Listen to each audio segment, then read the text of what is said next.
आज 8:12 अमावस्या सुरुवात होणार आहे आणि उद्याच्या दिवसाला म्हणजेच उद्याच्या दिवशी 17 तारखेला अमावस्या संध्याकाळी 5:22 संपणार आहे। तर जो अमावस्याचा कालावधी असतो या दिवसांमध्ये, अमावस्याच्या दिवसामध्ये आपल्याला काही सेवा ज्या असतात त्या करायच्या असतात। या सेवा केल्याने, अमावस्याच्या दिवशी काही सेवा केल्याने आपल्या घराचे संरक्षण होत असते, आपली सुरक्षा होत असते, आपल्या मुलाबाळांचं संरक्षण होत असतं। आपल्या घरात जर आजारी व्यक्ती असतील तर नक्कीच त्यांचं सुद्धा संरक्षण होतं। आपल्या घराला नजरबाधा, मुलांना नजर लागत असेल तर नक्कीच आपण अमावस्याच्या दिवशी काही सेवा या करायच्या असतात। आपल्या घरामध्ये कर्णीबाधासारख्या, भानामतीसारख्या सुद्धा घटना तुम्हाला वाटत असतील किंवा अशा गोष्टी घडत असतील तर नक्कीच या सेवा तुम्ही करू शकतात।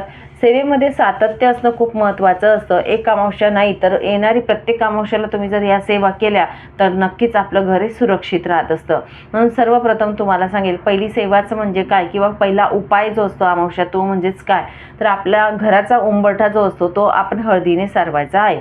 हळदीने सारवून घ्यायचा आहे, त्यामुळे आपल्या घरात येणारी नकारात्मक ऊर्जा येत नाही, तिथेच खुंटून सकारात्मक रूपांतर होत असतं। म्हणून ही गोष्ट करायची। दुसरं म्हणजेच काय तर बघा, आपलं घर जे असतं ते बघा, मीठ, हळद, गोमूत्र आणि लिंबू या वस्तू टाकून, पाण्यामध्ये या वस्तू टाकून आपलं घर हे स्वच्छ पुसून घ्यायचं आहे, जेणेकरून आपल्या घरातील नजरबाधा, वाईट शक्ती या ज्या असतात या कमी होत असतात। पुढची विशेष म्हणजे सेवा कोणती बघा, आपल्या घरातील सगळ्या लोकांना, जे कोणी मुलं असतील, माणसं असतील, आजारी व्यक्ती असू द्या किंवा चिडचिड करणारे मुलं असू द्या तुमचे, तर त्यांना पंचगव्य लावून स्नान करायला सांगायचं आहे। पंचगव्य लावत असताना आपण गायत्री मंत्र म्हणायला सांगायचा किंवा महामृत्युंजय मंत्र म्हटला तरी सुद्धा चालेल। अशा पद्धतीने आंघोळ त्यांना करायला सांगायचे। सगळ्यांनी, आपल्या घरातील सगळ्या व्यक्तींनी पंचगव्य लावून स्नान त्या दिवशी, अमावस्येच्या दिवशी करायचं आहे। पुढची अजून मी तुम्हाला सांगेल सेवा बघा, आपल्या घराचे संरक्षण किंवा सुरक्षितेसाठी 1 महिन्याचं संरक्षण होण्यासाठी आपल्याला विशेष अशी सेवा करायची असते, ती म्हणजेच पिवळ्या मोहरीची। आपल्या घरामध्ये पिवळ्या मोहरी ज्या असतात त्या असतील तर बघा, आपल्या उजव्या हातात पिवळ्या मोहरी घ्यायच्या आहेत। काही ठिकाणी पांढऱ्या मोहरी बोलल्या जातात। पिवळ्या मोहरी आणि पांढऱ्या मोहरी एकच असतात। ह्या मोहरी उजव्या हातात आपल्या घ्याव्या। उजव्या हातात घेऊन आपण दिवसभरामध्ये कधीही सेवा करा। कालभैरव अष्टक जे असतं ते 11 वेळा आणि वल्गा सुक्त हे 11 वेळा म्हणून ह्या मोहरी ज्या असतात मंत्रून होत असतात आणि ह्या मोहरी आपल्या घरामध्ये शिंपडून द्यायच्या आहेत। आता ह्या ज्या सेवा असतात या संध्याकाळी केली ही सेवा तर अतिउत्तम ठरत असते, पण तुम्हाला वेळ नसेल तर तुम्ही दिवसभरात कधीही करू शकतात अमावस्येच्या दिवशी, आणि आपल्या घरामध्ये ही मोहरी जी असते ही शिंपडून द्यायची आहे। याने आपल्या घराचे संरक्षण होत असते। दुसऱ्या दिवशी झाडण्यामध्ये त्या मोहरी जात असतील तर चालेल, काही हरकत नाही। तुम्ही म्हणाल ताई झाडू मारतो तेव्हा ह्या मोहरी जमा होतात किंवा जात आहेत तर जाऊ द्या, काही हरकत नाही, पण अमावस्येच्या दिवशी ह्या मोहरी नक्कीच आपल्या घरामध्ये मंत्रून शिंपडून द्यायच्या आहेत। तसंच तुम्हाला सांगेल बघा, अमावस्येच्या दिवशी घराच्या आजूबाजूला सर्व देवी देवतांचं जर मंदिर असेल तुमच्या घराच्या आजूबाजूला तर त्या देवी देवतांचा मान सन्मान करावा, म्हणजे त्यामुळे सुद्धा आपल्या स्वतःचं, घराचं आणि आपलं संरक्षण होत असतं। त्या मंदिरांमध्ये जाऊन आपण हार, नारळ, खडीसाखर का असेना अशा पद्धतीने चढून या, नमस्कार करून यायचे। आपल्या घराजवळ जर मंदिर असेल तर हे काम नक्कीच करा। पुढचं तुम्हाला सांगेल बघा, अमावस्येच्या दिवशी घरातील किंवा मग आपल्या घरात एखादी आजारी व्यक्ती असेल तर त्यांच्यावरून सुद्धा किंवा घराचा, दुकानाचा तुम्हाला उतारा करायचा आहे। आता उतारा करत असताना काय पाहिजे आपल्याला, तर नारळ हवा आहे। नारळ आपण घ्यायचा आहे। कोरडा शेंदूर जो असतो त्याने आपल्याला नारळाच्या वरती त्रिशूल काढायचा आहे आणि शेंडीचा भाग त्या व्यक्तीकडे करायचा ज्यांचा आपण उतारा उतरवत असतो किंवा आपल्या घराचा उतरवत असणार तर त्या व्यक्तीकडे किंवा घराकडे करून आपण 7 वेळा तो नारळ उतरवायचा आहे। उतरवत असताना श्री स्वामी समर्थ हा मंत्र म्हणायचा आहे आणि उतरवलेला नारळ जो असतो तो आपण बाहेर टाकून यायचा आहे, की जेणेकरून कोणाला प्रॉब्लेम होणार नाही अशा ठिकाणी टाका किंवा मग कचऱ्याच्या डब्यात आपण टाकू शकतो। आजारी व्यक्ती असेल तर ते आजारपण कमी व्हायला मदत होत असते। आपल्या घराला सारखं कुणाची नजर लागत असेल किंवा वाईट शक्ती असतात, घरात कटकटी, भांडण होत असतील तर आपल्या घराची नजर उतरवत असते, म्हणजे एक प्रकारे उतारा हा निघत असतो। तर उतारा करत असताना हा संध्याकाळच्या वेळेस आपल्याला करायचा असतो। सूर्यास्तानंतर हा उतारा तुम्ही करू शकतात। तसेच तुम्हाला सांगेल, आपलं जे वाहन असतात, वाहनांचे सुद्धा उतारे काढतात।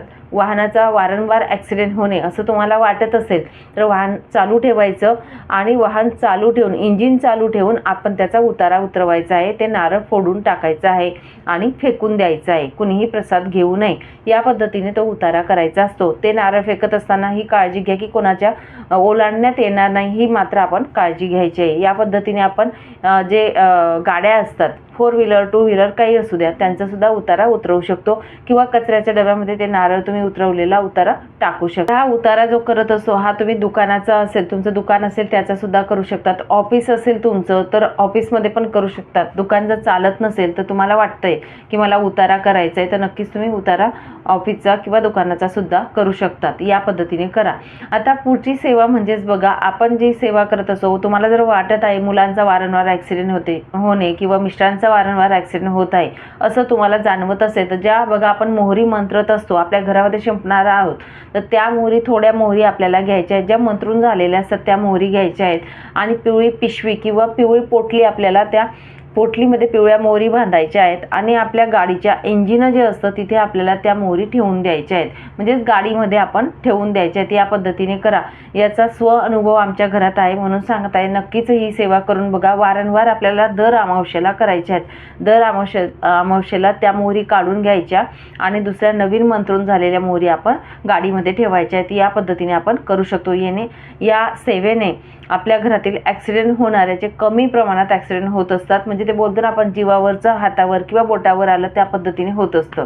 आता पुढची सेवा म्हणजेच काय बघा, आपल्या घरामध्ये येणाऱ्या वाईट शक्ती असतात त्यांना ते रोखण्याचं काम करत असतं। ते म्हणजेच काय बघा, घर, दुकान, ऑफिस किंवा कारखाना असेल तर आपण यांच्या बाहेर आपल्या मुख्य दरवाजाच्या बाहेर या वस्तू बांधू शकतो। या वस्तू बांधण्यासाठी तुम्हाला सांगेल, गोरक्ष चिंच असू द्या, कोहळा असू द्या किंवा असोला नारळ असेल ते कुठलंही एक तुम्ही घेऊ शकतात। हे घेतल्यानंतर अमावस्येला आपण संध्याकाळच्या वेळेस तुम्हाला हे मंत्रायचं आहे किंवा यावरती सेवा करायची आहे। बरेच लोक काय करतात, कोहळा आणतात, आणून झाला की तो लाल कपड्यामध्ये गुंडाळतात आणि बांधून देतात, तर असं करू नका। जो कोहळा आणत असतो तो आपण स्वच्छ असा धुवून घ्यावा किंवा गोरक्ष चिंच असेल ती आपण आणून घ्यावी, देवघरासमोर ठेवावी आणि ठेवल्यानंतर आपल्याला जेव्हा आपण तिथे समोर ठेवत असतो त्याला हळदी कुंकू आपण वाहायचं आहे। वाहून झाल्यानंतर श्री स्वामी समर्थ या मंत्राची एक माळ आपण म्हणायची आहे। श्री दत्त महाराजांचा बीज मंत्र जो आहे, ओम दाम दत्तात्रयाय नमः, ही एक माळ जप आपल्याला घ्यायची आहे। नंतर शाबरी मंत्र जो आहे तो एक माळ घ्यायचा आहे। नवनाथ मंत्र जो आहे तो 11 वेळा म्हणायचा आहे। कालभैरव अष्टक हे 11 वेळा म्हणायचं आहे। वल्गा सुक्त हे 11 वेळा म्हणायचं आहे। या सेवा आपल्याला त्यावरती करायच्या असतात। गोरक्ष चिंच असू द्या किंवा असोला नारळ असू द्या किंवा मग कोहळा असू द्या, या तिघीही वस्तूंपैकी तुम्ही एक वस्तू आणा। ही आपण देवघराच्या समोर ठेवावी। हळदी कुंकू वाहून जे मी मंत्र स्तोत्र तुम्हाला सांगितले हे म्हणायचे आहेत आणि तो मंत्रून होत असतो। ती वस्तू जी असते आपण आणलेली ती मंत्रून होत असते। ती मंत्रून झाल्यानंतर आपल्याला एक लाल कपडा जो असतो, कोरा लाल कपडा घ्यायचा, त्यामध्ये ती बांधायचा आहे आणि तुम्हाला सांगेल ती बांधल्यानंतर आपला जो मेन मुख्य दरवाजा जो असतो त्या मुख्य दरवाजाच्या बाहेरून आपल्याला टांगायचं आहे। ठीक आहे, या पद्धतीने करा। आता हे टांगल्यानंतर कोहळा असो किंवा चिंच असो, आता कोहळा जर असला त्याला पाणी सुटत असतं 2, 4, 8 दिवसात जर खराब झाला तो कोहळा ज्या दिवशी तुम्हाला खराब दिसला त्या दिवशीच तुम्ही काढून टाका आणि कचऱ्यात फेकून टाका आणि तो ठेवू नका असं सांगेल। नंतर येणारा शनिवार जो असेल तर त्या शनिवारी सेम याच पद्धतीने तुम्ही कोहळा आणा, परत अशीच सेवा मंत्रून घ्यायचा आहे, परत तो कोहळा आपल्याला टांगायचा आहे। जोपर्यंत तुमचा कोहळा खराब होत असतो, तुमच्या घरातील नकारात्मकता ही बाहेर निघत असते असा त्याचा अंदाज आपण लावायचा आहे, असं महत्त्व त्याचं राहत असतं। आणि काही कालांतराने, काही दिवसानंतर हा कोहळा असाच्या असा छानसा सुंदरसा राहत असतो। म्हणजेच काय, आपल्या घरातील जेवढी वाईट शक्ती असते ती बाहेर जात असते। म्हणून जर खराब झाला तर तो काढून टाका। येणाऱ्या शनिवारी परत तुम्ही अशा पद्धतीने सेवा करू शकतात। फक्त तुम्हाला सांगेल, ही सेवा करत असताना आपल्याला संध्याकाळच्या वेळेस सूर्यास्तानंतर करायची आहे, हे लक्षात ठेवा। हिरण्यदानाची सेवा असते। पितृंचा दोष, प्रखर पितृदोष ज्यांना असेल त्यांनी हिरण्यदानाची जी सेवा असते ती करायची असते। हिरण्यदान कसे करावे बघा, ज्यांचे वडील नाहीत, वडील वारलेले आहेत त्यांनीच हिरण्यदान करावं असं मी अवश्य तुम्हाला सांगेल। सव्वा पावशेर जे असतात ते पेढे घ्यायचे आहेत। 11 रुपये 21 रुपये यथाशक्ती तुम्ही दक्षिणा घ्या आणि त्याबरोबरच तुम्हाला बघा एक जानवं जोड घ्यायचा आहे। या वस्तू घेऊन तुम्हाला ब्राह्मणाला दान करायचे आहेत। या दान करत असताना जो कालावधी असतो दुपारचे 12-12:30 हा जो कालावधी असतो हा उत्तम राहतो। त्यामुळे या वेळेसच तुम्ही दान करायचं आहे। तुम्ही हे दान केल्यानंतर तुम्हाला जर प्रसाद म्हणून जर पेढा कोणी म्हणजे त्या ब्राह्मणांनी दिला तर घेऊ नका आणि खाऊ देखील नका, हे अवश्य पाळावे हिरण्यदान करत असताना। तर हा सुद्धा छानसा उपाय आहे, तुम्ही नक्कीच करून बघा। अगदी सोपा आणि साधा उपाय आहे, हिरण्यदान नक्कीच करा। उपाय करत असताना लक्षात ठेवायच्या काही गोष्टी म्हणजेच हिरण्यदान कोणी करावं, ज्याचे वडील नाहीत त्यांनीच करावं। आता पुढची सेवा म्हणजेच काय बघा, कर्पूर होम। कर्पूर होम कसा केला जातो, आपल्या देवघरात समोर बसून आपल्याला कर्पूर होम करायचा असतो। कर्पूर होम करण्यासाठी आपल्याला एक नारळ लागेल। नारळाचा शेंडा जो असतो तो देवांकडे करायचा असतो आणि 7 कापूरच्या वड्या आपल्याला घ्यायच्या आहेत। सकाळी किंवा संध्याकाळी तुम्ही करा। या कर्पूर होमाने सुद्धा आपल्या घरातील वातावरण हे प्रसन्न बनत असतं, आपल्या घरातील नकारात्मक शक्ती बाहेर निघायला मदत होत असतात। एक कापूर आपण ठेवावा आणि नंतर तो संपण्यात आला की दुसरा कापूर ठेवायचा, दुसरा संपण्यात आला की तिसरा ठेवायचा। अशा पद्धतीने 7 कापूर आपल्याला जाळायचे असतात। हे जाळत असताना आपल्याला श्री स्वामी समर्थ या मंत्राचा जप करायचा आहे। जेवढा वेळ आपण हे 7 कापूर जाळत असतो तेवढा वेळ आपण कुणाशी बोलायचं नाही आणि उठायचं सुद्धा नाही जागेवरून। हे 7 कापूर जळतात तोपर्यंत आपल्याला श्री स्वामी समर्थ, श्री स्वामी समर्थ या मंत्राचा जप करायचा आहे। आणि बघा, हे नारळ जे असतात ते तुम्ही अमावस्या किंवा पौर्णिमेला बदलवू शकतात। आता या अमावस्येला सुरुवात केली तर पौर्णिमेला दुसरा नारळ घेऊ शकतात किंवा अमावस्यापर्यंत चालू ठेवा। नारळला जर तडा गेला तर तो तुम्ही वाहत्या पाण्यात विसर्जन करा। आणि अजून तुम्हाला सांगेल, नारळ जर चांगला असेल तर तो नारळ तुम्ही फोडा आणि त्याचा गोडाचा प्रसाद बनवून खाऊ शकतात। आपल्या घरातील प्रत्येक व्यक्तीने तो प्रसाद ग्रहण करावा। या सेवा ज्या असतात या नक्कीच आपल्याला अमावस्येच्या दिवशी करायच्या असतात। तसेच तुम्हाला सांगेल, अमावस्येच्या दिवशी परान्न घेऊ नये, टाळायचा प्रयत्न करा। अमावस्या आणि पौर्णिमा ही तिथी अशी असतात की त्या दिवशी जर तुम्ही परान्न घेतलं तर आपल्या एका महिन्याभराची म्हणजे मासिक एका महिन्याभराची सेवा जी असते ती व्यर्थ ठरत असते। म्हणून कधीही अमावस्या आणि पौर्णिमेच्या दिवशी परान्न घेऊ नका, टाळण्याचा प्रयत्न करा।